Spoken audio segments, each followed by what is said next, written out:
Welcome to Fireside Gaming. I'm Billum, and my retro gaming journey this time around has me diving into SNK vs. Capcom, The Match of the Millennium. This is a game that originally released for the Neo Geo Pocket Color back in 1999, but it has luckily seen re-releases of late on PC and Nintendo Switch. There's actually a lot of Neo Geo Pocket Color games on the Switch, and it's kind of funny to me that the Switch has become this home for games that were essentially what would have been its rival console, but it doesn't have any Game Boy Color or Game Boy Advance games. It's kind of weird. But either way, as the name suggests, Match of the Millennium brings together characters from both Capcom and SNK into a single game to duke it out for glory.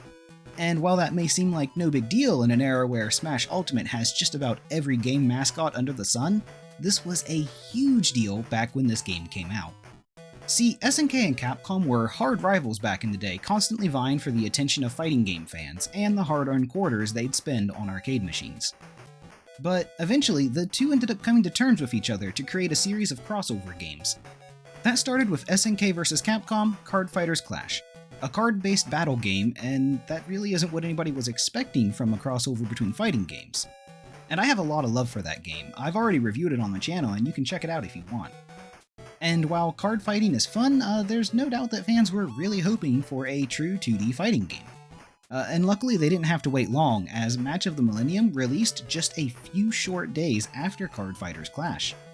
The main offering of Match of the Millennium is an arcade mode that players can battle through. They can choose to do this in 3 different ways. The first is one-on-one matches that players are likely used to. They simply pick a fighter, beat the ever-living crap out of an opponent, and take on Geese and M-Bison, who have of course teamed up to capture all of the world's greatest fighters and turn them evil. The second option allows players to choose 2 characters to progress through the arcade mode with. Nothing changes story-wise, but players will notice a difference during bouts. In this case, it works like Marvel vs. Capcom, with the second fighter jumping in to continue the battle after the first has fallen. The final method of tackling arcade mode lets players choose a team of 3 to run through the game with. In this case, it works akin to a King of Fighters game, or at least those from around this era. That means that each time a character defeats another, it ends the round. The next round brings in another character, and the survivor of the last round gets healed a little for their effort.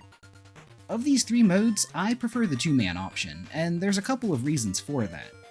First, I really like having that extra character over just a one-on-one run.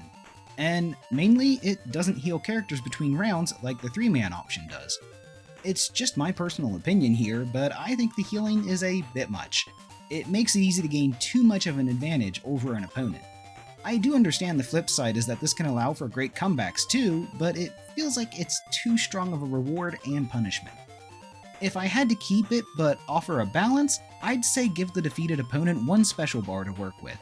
I think that would promote them to be more aggressive and allow for a more interesting match than just getting steamrolled. Also, players can select between 3 special bars. One works as they do in Capcom games, the other is similar to SNK games, and the final option is closer to what you would find in some King of Fighters games. These can change how players perform specials, but I don't feel them to be massively different from each other. But to be clear, while I do love me some fighting games, I'm not the type of overly technical person that's part of the fighting game community as it's called. I'm just that guy that likes to play casually with friends or against the computer. Also, you can play with friends on the new releases of this game as it adds local multiplayer instead of the link cable option of the original. On that same note, have you ever talked with friends about bosses in fighting games being too hard?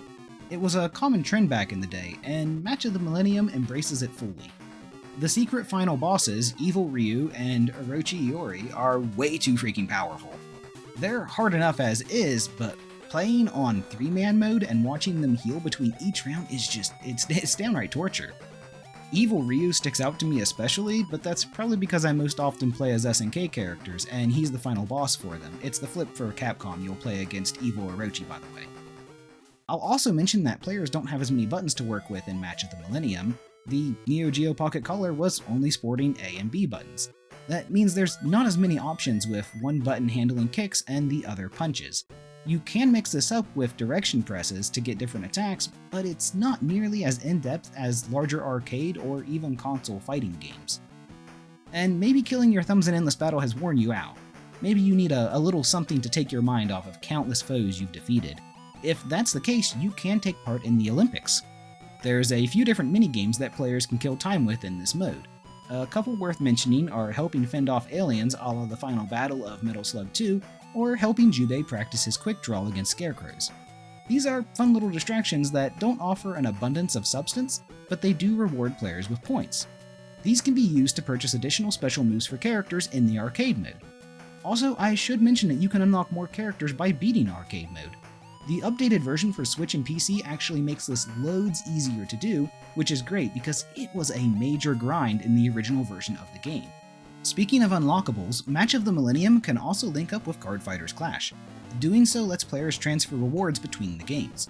This can help with unlocking characters in Match of the Millennium without having to grind as much for them. Well, I mean, you're still grinding, but you're doing it in a different game. You get what I mean.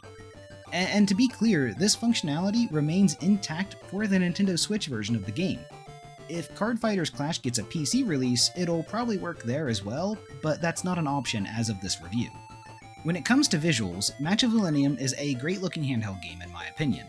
But to be fair, that's partially due to my love for the Neo Geo Pocket Color look.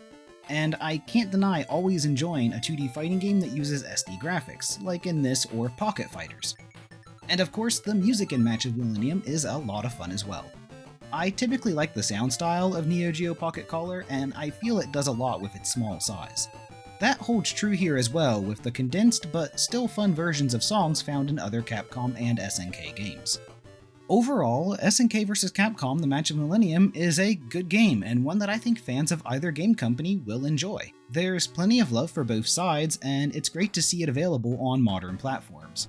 Normally I might complain about the $8 price tag for a port of an old game, but the added functionality for local multiplayer, as well as the ability to link up to Card Fighters Clash, make me more forgiving this time around. Thanks for stopping by and watching my video, and as always, take it easy.